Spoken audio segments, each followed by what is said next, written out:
Hello everyone, welcome to global online. Myself Priyanka आप सभी का स्वागत करती हूँ आज के हमारे सेशन में। आज का जो हमारा सेशन है इसमें एमपीपीएससी असिस्टेंट प्रोफेसर पेपर 1 के लिए हमने जनरल नॉलेज हिस्ट्री पर आधारित मोस्ट इम्पॉर्टेंट एमसीक्यू इस सीरीज में डिस्कस कर रहे हैं। यह हमारा लेक्चर क्रमांक 3 है जिसमें हम most important MCQs MPPSC assistant professor examination के लिए डिस्कस कर रहे हैं। इससे पहले हमारे 2 सेशंस हो चुके हैं। अगर आपने वह नहीं देखे तो इसका लिंक जो है डिस्क्रिप्शन बॉक्स में दे दिया गया है, वहां से आप इसको देख सकते हैं जिससे कि लेक्चर क्रमांक 3 की जो अंडरस्टैंडिंग है बहुत बेहतरीन वे से हो सके, इसलिए वह भी सेशन जरूर से देखिए। साथ ही साथ एमपीपीएससी 2023 एग्जाम के लिए पेपर 1 का कंप्लीट कोर्स भी अवेलेबल है। इस कोर्स के अंतर्गत आपको फुल सिलेबस नोट्स, साथ ही साथ full syllabus MCQs, complete test series भी अवेलेबल है। इसकी फीस मात्र 2000 रुपए है। इस नए एमपीपीएससी पेपर 1 के बैच को ज्वाइन करने के लिए यह ऑफिशियल नंबर है। इन ऑफिशियल नंबर पे आपको कांटेक्ट करना है। साथ ही साथ आप प्ले स्टोर से ग्लोबल ऑनलाइन ऐप डाउनलोड कीजिए। स्टोर नामक ऑप्शन को सिलेक्ट करके आपको एमपीपीएससी एग्जाम को सर्च कर लेना है। सो कुछ इस प्रकार का इंटरफेस आपको दिखाई देगा। डायरेक्ट आप कोर्स को प्ले ऐप से भी डाउनलोड कर सकते हैं या फिर हमारे ऑफिशियल नंबर है, इन पर कांटेक्ट कीजिए। ओके, सो इस प्रकार का एमपीपीएससी असिस्टेंट प्रोफेसर पेपर 1 के लिए कोर्स ग्लोबल ऑनलाइन पर अवेलेबल है। सो आज का जो हमारा सेशन है इसमें भी हम एमसीक्यूज जनरल नॉलेज हिस्ट्री पर आधारित महत्वपूर्ण एमसीक्यूज की सीरीज स्टार्ट की है जिसका लेक्चर 3 है ना। सो इसमें देखिए सबसे पहला हमारा सवाल है, मध्य प्रदेश में पशुपालन का पहला साक्ष्य किस स्थल से प्राप्त हुआ है? ए है आदमगढ़, बी कायथा, सी भीमबेटका और डी है महादेव पिपरिया। अभी देखिए यहाँ पर प्रश्न जो पूछा गया है पशुपालन पर, ठीक है, कि मध्य प्रदेश में कौन सा ऐसा स्थल है जहां से हमें पशुपालन का साक्ष्य मिलता है? तो वेरी करेक्ट आंसर हमारा है ऑप्शन क्रमांक ए, ठीक है, आदमगढ़। ठीक है, आदमगढ़। ओके, तो देखिए आदमगढ़ जो है मध्य प्रदेश के किस जिले में आता है? तो आपको याद रखना है कि यह होशंगाबाद जिले में आता है। ठीक है, लेकिन होशंगाबाद, लेकिन यहाँ पर एक महत्वपूर्ण पॉइंट है कि इसका नाम बदल दिया गया है ना, नाम चेंज हो चुका है। और अभी किस नाम से होशंगाबाद को जाना जाता है? तो याद रखिए नर्मदापुरम। ओके, तो इसका हाईलाइट करके अपने बुक में जरूर इसको क्या करना है, नोट डाउन कर लेना है। ठीक है, साथ ही साथ अनादर एक प्रश्न यहाँ से पूछ सकते हैं कि जो आदमगढ़ है उसकी खोज किसने की थी? तो आप सभी को पता होना चाहिए कि श्री मनोरंजन घोष किन्होंने की थी? श्री मनोरंजन घोष, इन्होंने आदमगढ़ की खोज की थी। साथ ही साथ आदमगढ़ जो प्लेस है वहां से किसके साक्ष्य हमें मिलते हैं? तो आपको याद रखना है कि यहाँ से हमें पशुपालन का साक्ष्य मिलता है ना, पशुपालन का साक्ष्य मिलता है। सेकेंडली हम देखते हैं कि मनुष्य जो है मनुष्य के साथ कुत्ते को दफन करने के प्रमाण जो है वह भी हमें कहाँ से मिलते हैं? तो आदमगढ़ से मिलते हैं। ओके, नेक्स्ट है कायथा। तो कायथा देखिए उज्जैन है ना, वहां पर आता है।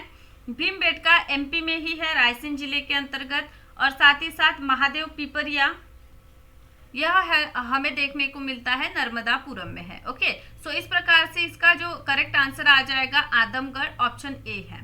सेकेंड क्वेश्चन की तरफ बढ़ते हैं। और सांची स्तूप की खोज किसने की थी? ठीक है, सांची स्तूप ओके मौर्य काल में बना था। इसकी खोज पूछा गया है कि खोज किसने किया था? ए है अरुण सोनकिया, बी है निसार अहमद और सी है जनरल टेलर। तो देखिए इसकी खोज की थी 1818 में। किसने की है? तो जनरल टेलर ने। ठीक है, 1818 में की है जनरल टेलर। अब यह जो सांची स्तूप है बनाया गया है मौर्य काल में है ना, सम्राट अशोक के द्वारा हम देखते हैं। और साथ ही साथ इसके पुनरुद्धार के कार्य जो है इसमें अलग अलग शासकों ने भी अपना योगदान दिया है। ओके, तो सांची स्तूप किसने खोजा है? जनरल टेलर ने। ओके, कब खोजा? तो 1818। क्वेश्चन 3 है हमारा, मालवा के ओलिकर वंश की स्थापना किसने की है? ए है सिंह वर्मा, बी है हमारा यशोवर्मन, सी है नरवर्मा और डी है चिलादित्य।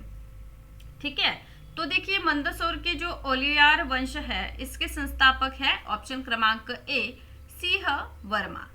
चौथे क्वेश्चन की तरफ बढ़ते हैं। खजुराहो के प्रसिद्ध विष्णु मंदिर का निर्माण करवाया, ठीक है, ओके।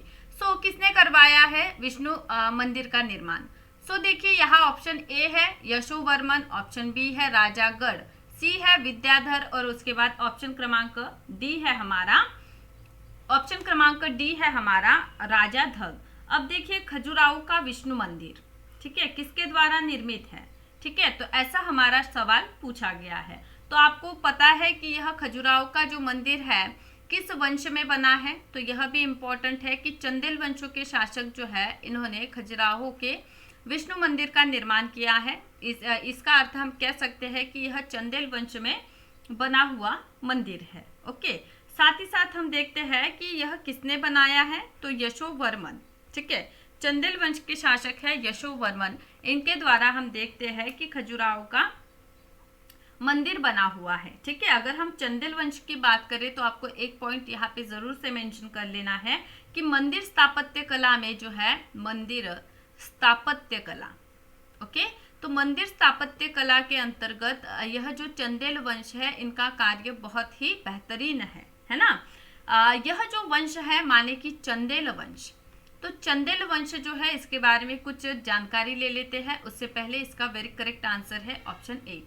सो चंदेल वंश जो है इसके संस्थापक कौन थे? तो इसके संस्थापक नन्नुक थे, ठीक है, प्रथम इसके शासक थे। इसके बाद हम देखते हैं यशोवर्मन आए, यशोवर्मन। अब देखिए यशोवर्मन जो है यह विष्णु के पुजारी थे, साथ ही साथ इन्होंने चतुर्भुज, ठीक है, चतुर्भुज मंदिर जिसे कहते हैं, जिसको जो खजुराहो में स्थित है, यह निर्माण कराया था। साथ ही देखते हैं इसी वंश के अगले शासक थे धग, ठीक है, जो शिव के पुजारी थे और साथ ही साथ एक और टेम्पल का इन्होंने निर्माण किया था। बेहतरीन इसके एक पॉइंट महत्वपूर्ण रहेगा वह है कि इन्होंने संगम जल माने कि गंगा एवं यमुना नदी जो होती है इसमें जल समाधि ली थी। किसने? राजा ढग ने, ठीक है, जल समाधि ली थी। तो यह इसका बहुत इम्पोर्टेंट पॉइंट रहेगा, ओके। चलिए आगे बढ़ते हैं। प्रश्न 5 है, भारत में मानव उपस्थिति का प्रमाण प्रथम साक्ष्य कहाँ मिला है? क्वेश्चन 5 है, भारत में मानव उपस्थिति का प्रथम साक्ष्य कहाँ से मिला है? ए आदमगढ़, बी हथनौरा, सी भुतरा और डी है भीम बेटका। अभी देखिए यहाँ जो प्रश्न पूछा गया है मानव उपस्थिति के बारे में पूछा गया है, ठीक है, तो मानव उपस्थिति के बारे में साक्ष्य हमें मिलते हैं हथनौरा से, ठीक है। हथनौरा जो है इसकी खोज अरुण सोलंकिया जी ने की थी, अरुण सोलंकिया, इसको भी आपको याद रख लेना है, ठीक है, ओके।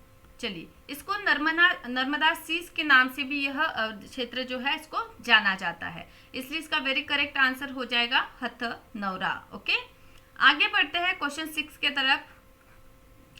क्वेश्चन 6 है कि गुप्त काल तक सांची का नाम क्या था? माने कि सांची का जो नाम है उसको बदला गया था, है ना। तो गुप्त काल में सांची का नाम क्या था? तो ए है काकनाड बोट है, बी है पान गुराडिया, सी है वैश्व टेकरी और डी है इनमें से कोई नहीं, ठीक है। तो गुप्त काल में जो है ना सांची का नाम बदला गया था, ठीक है। तो क्या रखा गया था? तो आपको याद रखना है काकनाद बोध, ठीक है, या फिर इसको आप काक नाम से भी कह सकते हो, काक नाम, ठीक है। चलिए ये सांची जो है कहाँ पर अवस्थित है ना, एमपी में है, ओके। चलिए एमपी के किस जिले में सांची आता है? तो आपको पता होना चाहिए एमपी के रायसेन जिले में हम देखते हैं कि सांची आता है ना, सांची स्तूप। चलिए सांची स्तूप जो है इससे पहले भी एक सवाल किसने खोजा है ना, तो इसका आंसर हमने देखा कि जनरल टेलर जो है इन्होंने सांची का स्तूप जो है खोजा था, ठीक है। सांची का स्तूप जो है ना उसको हम देखते हैं कि यूनेस्को की विश्व धरोहर में रखा गया है, तो उसको कब शामिल किया गया, ऐसा भी यहाँ से प्रश्न उपस्थित निर्माण जो है होता है, ठीक है। तो हम इसको देखते हैं कि यूनेस्को जो है ना विश्व धरोहर में सांची जो है इसको 1989 में इंक्लूड किया गया था, समावित किया गया था, ठीक है, ओके। सांची कौन सी नदी पर अवस्थित है? ठीक है, तो आपको याद रखना है बेतवा नदी। कौन सी नदी है? बेतवा नदी। ठीक है, तो सांची जो है बहुत से यहाँ से प्रश्न जो है ना निर्माण होते हैं। जैसे कि आप सभी को पता है ओके कि गुप्त काल में जो है ना सांची का नाम बदला गया था। क्या रखा गया था? काक नाम। ओके, अब यह देखिए एमपी में है। ठीक है, सांची कौन से जिले में आएगा? रायसेन में, है ना। विश्व धरोहर माने कि यूनेस्को में इसको कब रखा था? तो 1989 में रखा था। ठीक है, सांची कौन से नदी पर अवस्थित है या फिर कौन सी इसकी प्रमुख नदी है? तो बेतवा नदी है। ठीक है, तो ये सभी सवाल यहाँ से निर्माण होते हैं और एग्जाम पॉइंट ऑफ व्यू से ये सभी सवाल जो है बहुत इम्पोर्टेंट है। ठीक है, तो आपको यहाँ से क्या जानकारी मिली? यहाँ से हमने देखा कि किस प्रकार से सांची जो है ना विश्व धरोहर जो है यूनेस्को, ठीक है, विश्व धरोहर में रखा गया है सांची। ठीक है, तो कब रखा गया? 1989 को। ठीक है, इस बात को आपको हाईलाइट कर लेना है। साथ ही साथ एमपी के और कौन से स्थल ऐसे हैं जिसको वर्ल्ड हेरिटेज में रखा गया है, विश्व धरोहर के अंतर्गत रखा गया है? तो आपको पता है पहला हो गया हमारा सांची। ठीक है, सेकंड कौन सा है? तो आपको याद रखना होगा कि सेकंड जो है खजुराहो है। कौन सा है? खजुराहो है। कौन सा है? खजुराहो। ठीक है, खजुराहो को कब रखा गया था? तो 1986। ठीक है, और हम देखते हैं कि सबसे पहले जो रखा गया था ना वह खजुराहो है, सेकंड देखते हैं सांची है और थर्ड हम देखते हैं कि भीमबेटका है। ठीक है, यह तीनों ही एमपी में आते हैं। ठीक है, तो भीमबेटका को 2003 में। अगर कभी पूछ ले कि पहला कौन सा स्थान जो है विश्व धरोहर में समावेश किया गया था, तो आपको बताना है कि यह जो खजुराहो है ना, इसको विश्व धरोहर में रखा गया है। चलिए आगे बढ़े। ठीक है, आगे जब बढ़ते हैं हम क्वेश्चन क्रमांक 7 पर, तो हमें क्वेश्चन क्रमांक 7 में प्रश्न है कि भारत में सर्वाधिक शुद्ध सोने के सिक्के किन शासकों ने चलाए? ए है कुषाण, बी है मौर्य, सी है शक और डी है नागवंश। ठीक है, तो यहाँ पर देखिए हमें जो प्रश्न पूछा गया है ना, उसमें सर्वाधिक सोने के सिक्के पूछे गए हैं। ठीक है, तो सर्वाधिक सोने के सिक्के हमें कौन से टाइम पीरियड में देखने को मिलते हैं? ठीक है, तो यह हमें देखने को मिलते हैं कुषाण काल में, सर्वाधिक सोने के सिक्के। ठीक है, तो यहाँ पर आपको याद रखना है कि जो कुषाण शासक है या फिर कुषाण वंश जो है, ठीक है, तो कुषाण वंश के संस्थापक कुडुल कल्पिसेस थे। कुडुल कडफिसेस। ठीक है, कडफिसेस यह कौन थे? तो यह कुषाण वंश के संस्थापक थे। इन्होंने जो है तांबा का सिक्का चलाया था। ठीक है, इसके बाद नेक्स्ट इसके शासक हुए भीम कडफिसेस। कौन हुए? भीम कडफिसेस। ठीक है, इसके बाद आते हैं कनिष्क। ठीक है, कनिष्क देखिए इनके टाइम पीरियड में बहुत सी घटनाक्रम हमें देखने को मिलता है। मोस्ट इम्पोर्टेंट 4th बौद्ध संगीति जो है इन्हीं के टाइम पीरियड में कुंडन वन है ना, यहाँ पर आयोजित हुई थी। ओके, और साथ ही साथ कुषाण टाइम पीरियड जो है ना, शुद्ध सोने के सिक्के है ना कनिष्क ने बनाए थे। साथ ही साथ इनका मिस्र के साथ व्यापार होता था। इनके टाइम पीरियड में बुद्ध चरित्र अश्वघोष द्वारा रचित है, यह हमें देखने को मिलता है। तो क्वेश्चन 7 का आंसर रहेगा कुषाण वंश या फिर कुषाण शासक। ठीक है, और स्पेशली कनिष्क। ओके, चलिए तो ए इसका हो गया वेरी करेक्ट आंसर। अगला है प्रश्न 8, जिसमें पूछा है कदारिया महादेव मंदिर किस काल में बना है? ओके, या फिर किस शासक ने इसको बनाया है?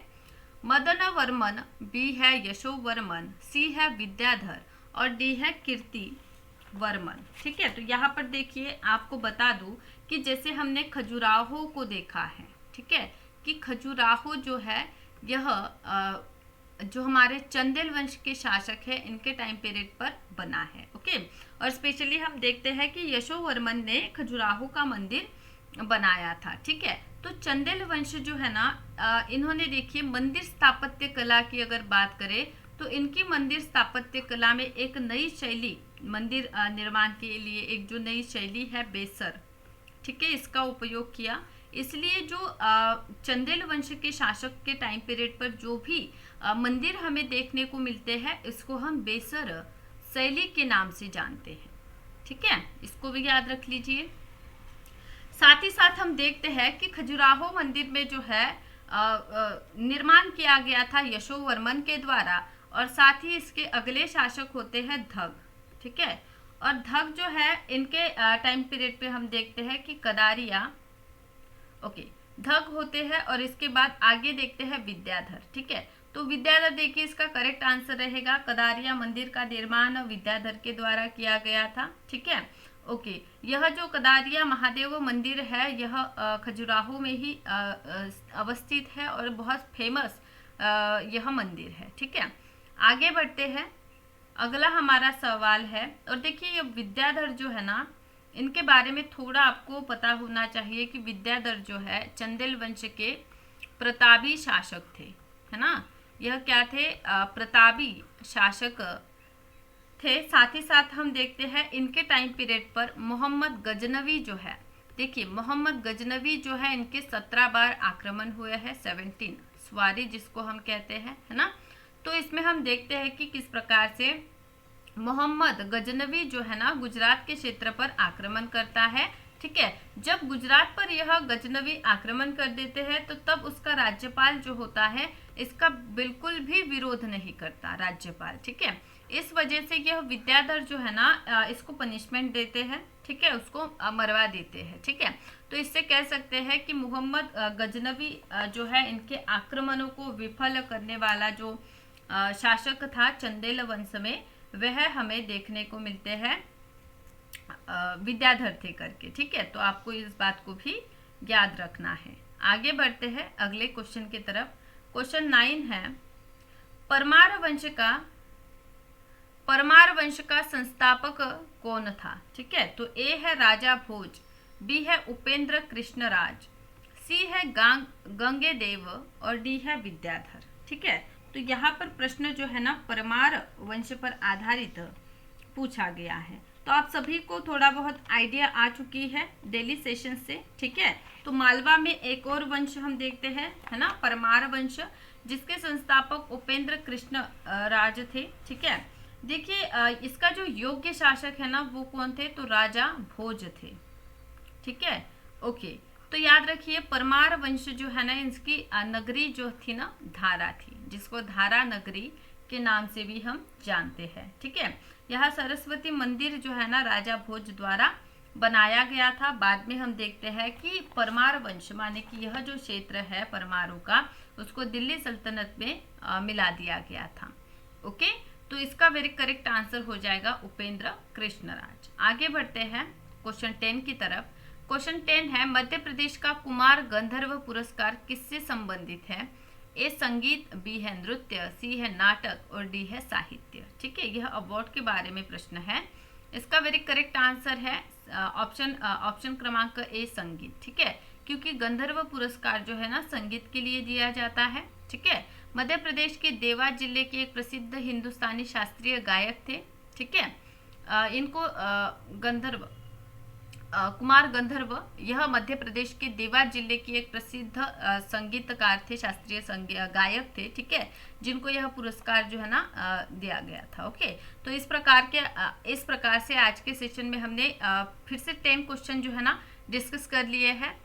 ओके, साथ ही साथ ऐसे ही हिस्ट्री के आपके सेशंस डेली 7 PM पर आपको देखने को मिलेंगे, इसलिए सेशन को लाइक करना है, साथ ही साथ शेयर करना है, चैनल को सब्सक्राइब भी कर लेना है, और इसी प्रकार से वीडियो लेक्चर्स को देखते रहिए, और इसके जो मेन पॉइंट्स मैं आपको बताती हूँ उसको भी नोट डाउन करते चलिए। तो थैंक यू सो मच।